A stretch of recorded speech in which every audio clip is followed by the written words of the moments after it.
ndị Igbo tụ n'ilu wee si na oito dike bụ ụgwọ ọrụ ya. Abụrụ m eli agọ. O nwere obele taụn nchọ ka nkene mana obele taụn na-emesi ife ike Anaedo. O nwunye nchọ ịkọlụ unu ya dị n'ụlọ nsọ. Oge anyị pelụ mpe o nwere one of my friend na-aza ama ndị a na-eze ama ndị ọgọ na do mind every Monday ebe 2004 25 ọ na-adị na-ewetara m ọ dịka 2000 na shop anyị. Imi ọ na-abịa agwa m nna na ịbụ star boy n'ọka ọ gwa nwanne m nwoke ka o je tinye m na Nollywood na m nwee nnukwu star na-amụ amalọ m ihe bụ ịmaka ụdị ife afọ. Every week ọ na-ewetelu m ego. Oge ahụ o nwego keke o nwego tipa na-azụ ọkụ onye Nnewi ka ọ bụ. Onwekwu ihe ọ na-ana ma onwekwu ihe m na-emele ya. Then nje ebe ide obi kubana tag a na-ebu n'akwa first person dọpụ m the tag bụ only one kesh onye Nnewi. Ọ gba m aka afịa eziokwu aka afịa ga-alụ m afịa ọfụma as na aka afịa only one kesh akala ya na chọpụ ele m ọfụma. Luo transport Hilton 99 were $200 dọpụrụ m tag nke a dị oji tọpụrụ m tag dị n'akwa m. Then C.E.O DR&K were $300 dọpụrụ m tag azin oke ngwa cheki godu mgbe mmadụ jesi obodo oyibo bata mesia biznes bata welu dọla nye gị ego igwe azin ọ taalụ ga ụfụ nwoke adịghị enye nwoke ego.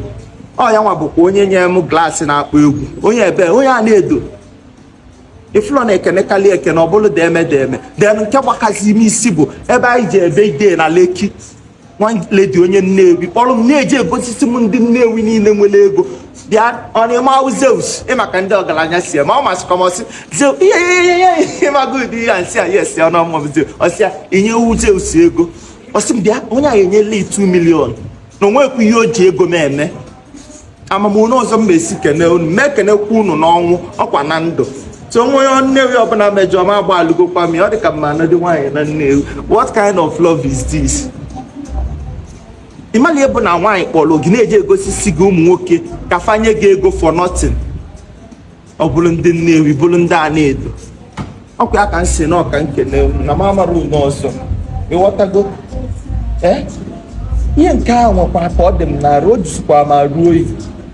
C.E.O DR&K were $300 nye m nyekwa m glaasị ọtị na ihe onye mpe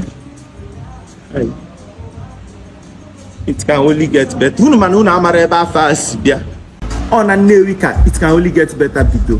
Onwe one big show anyị jee na Nnewi iru chukwu n'iru mmadụ ewelugo nwa Ogoli Nsala taa n'ụmụ azin pịcha m ka esi apịcha towel before God and man. Ndị Nnewi niile si na ọ bụrụ na afọ nwa Ogoli Nsala ebe a ihe dị ebu ofu eme ịda ụtọ m jụọ Ndeli jụọ Ugochi jụọ Kolaboy agbagote n'enu si mba na ha wee eme na ọ bụla na Nnewi ka ifele ya eme na fama ntem ya ule.